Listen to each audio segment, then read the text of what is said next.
Next, we'd like to welcome Jennifer Geaber with Rhode who is no stranger to our radio program. Jennifer, how are you? I'm great. How are you? Doing great. What's going on? All kinds of things. This is the former teacher in me finds this near and dear to my heart. But now, until March 1st, is the My Favorite Teacher contest. It was created by Barnes & Nobles and is a program to provide students an opportunity to voice their appreciation and recognize a teacher who has made a positive impact on them, either personally or academically. Barnes & Nobles loved the program so much it developed into a national program, but needless to say, it's near and dear to our Rhode Island hearts. That's really cool, Jennifer. And you know what? For the most part, my teachers throughout life have been amazing, absolutely amazing. It takes a special person to do it. But the one that helped me out the most was the one that told me I'd be flipping hamburgers when I get older. And I despised her as a kid, but you know what? And you don't tell that to kids, right? Oh, that's heartbreaking. You know, but she lit a fire under my rear, and you know, and maybe that's what she wanted to do. And if so, whatever, God bless her. But I think about that every time, you know, when I'm like, you know what, I'm just gonna sleep in today, and I never sleep in, and that's part of it because I think about stuff like that, and and there's nothing wrong with flipping burgers. As long as you're working, I don't care what you're doing. You could be shoveling poop. It doesn't matter. You're working. You're contributing. Perfect. But go ahead. I don't know how I got off something. No, but it is. It's so important, and it's never really there's never really the opportunity to do it. So there's different ways. Younger students and older students both. Some write a poem, some write an essay. You can get all the details on the event at riblogger.com and where to go to submit your essay. But you have until March 1st, so definitely encourage your students to get involved and thank those who have either lit fires under their butts or made them feel special. So many wonderful teachers out there. Quick shout out to those teachers. Thank you very much for what you do. And for the teachers that don't believe in standardized testing and the decay of our educational system, God bless you the most, because we need you now more than ever to influence, our government to actually give a good education to our kids. It's really, really so true. Yeah. Okay.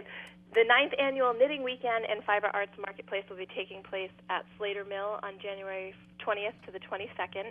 That's at 67 Roosevelt Avenue in Pawtucket. Friday is the opening reception from 6 to 9:30. There'll be a designer salon, a trunk show, and then all weekend there'll be knitting classes. There'll be luncheon with the artists. And then the Fiber Art Marketplace exhibition, Fiber in the Present Time, will be open from 10 a.m. to 5 p.m. to the public. So lots to check out there. It's just a great place to go in general. This I'm really excited about because I love being outside. This is the last January Owl Prowl, that's hard to say, on January 28th at 4:30 at the Norman Bird Sanctuary. This is the last Owl Prowl of the winter season. Apparently I can't say that.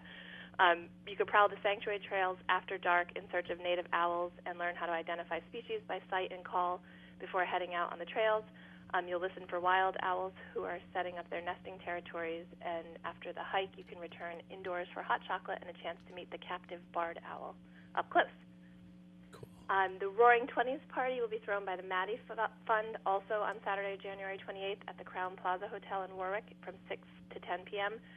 It'll feature savory appetizers, specialty drinks, entertainment, along with an auction and raffles. You can find a ticket link on riblogger.com, but it's a great way to flash back to the Roaring Twenties for a good cause and a great time. The funds raised will support Rhode Island programs for children and families living with epilepsy. So it is a really great and important cause.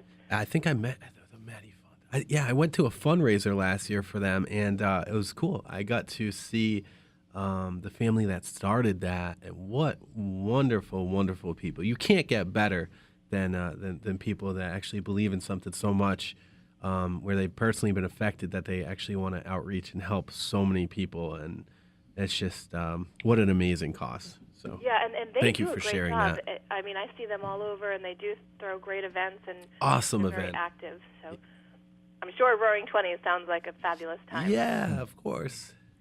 And Shen Yun will be at the Province Performing Arts Center on February 4th at 7:30, so you want to get your tickets now. It's the authentic Chinese culture. Shen Yun presents a can't-be-seen in any other show or anywhere else, even in China.